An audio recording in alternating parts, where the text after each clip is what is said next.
Monsieur le Président, Monsieur le Ministre, chers collègues, clé de la démocratie locale, les collectivités territoriales jouent un rôle majeur dans la vie du citoyen français.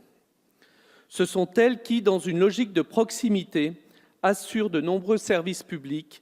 Elles aussi participent à la performance économique des territoires grâce aux investissements réalisés. Par vagues successives, depuis des décennies, l'État a transféré des compétences aux collectivités territoriales, augmentant ainsi leurs charges sans pour autant les compenser dans leur intégralité. Elles ont aussi pris part, bien plus que les administrations publiques, au redressement des comptes publics. Comme acteurs institutionnels et pierre angulaire des territoires, les collectivités territoriales ont désormais plus que jamais besoin de visibilité. En effet, on ne peut envisager leur confier davantage de compétences si elles n'ont pas connaissance des évolutions futures de leur budget, en grande partie conditionnées à ce que l'État va leur allouer, notamment par la DGF, ou leur soustraire, comme avec les mécanismes de péréquation. Mais plus encore que l'anticipation, c'est une question de cohérence qui se pose aujourd'hui. Si les collectivités territoriales exercent toujours plus de compétences, rien ne laisse penser que ce processus va s'arrêter. Dans ce contexte, l'autonomie fiscale est d'autant plus importante.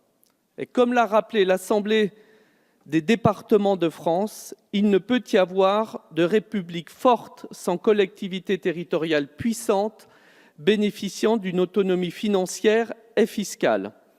En effet, chaque collectivité territoriale doit pouvoir agir autant que possible selon ses propres particularités et selon son territoire. Or, les mécanismes péréquateurs, comme les appelle le rapport Richard-Burr, conçus il y a quelques années comme temporaires et limités, ont perduré et se sont amplifiés pour atteindre aujourd'hui des sommes exorbitantes, mettant en difficulté financière les collectivités locales, empêchant l'investissement dans des infrastructures pourtant essentielles au développement de nos territoires et à leur attractivité. Mais ce n'est pas tout. Que faut-il penser de la DGF négative, Monsieur le Ministre? C'est tout simplement scandaleux de voir les impôts locaux financer le budget de l'État. Cela revient plus que jamais à remettre en cause la libre administration des collectivités. En 3 ans, le nombre de communes touchées par la DGF négative a été multiplié par 10. Rien que pour le conseil départemental de la Savoie, la baisse de la DGF représente maintenant 35 millions d'euros par an de recettes en moins.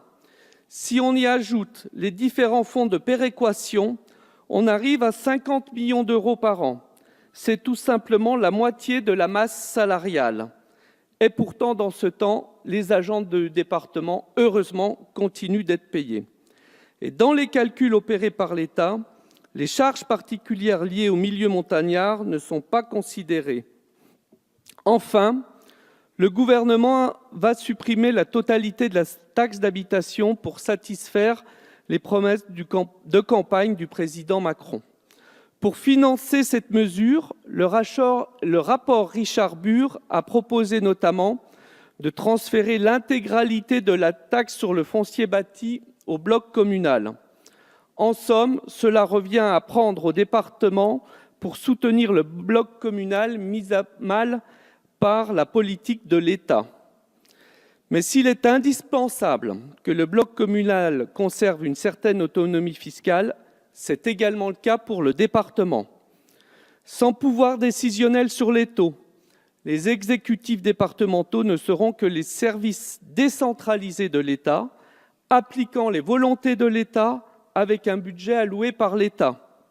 C'est la marque d'un retour en arrière, avant la décentralisation de 1982, d'une concentration toujours plus forte du pouvoir.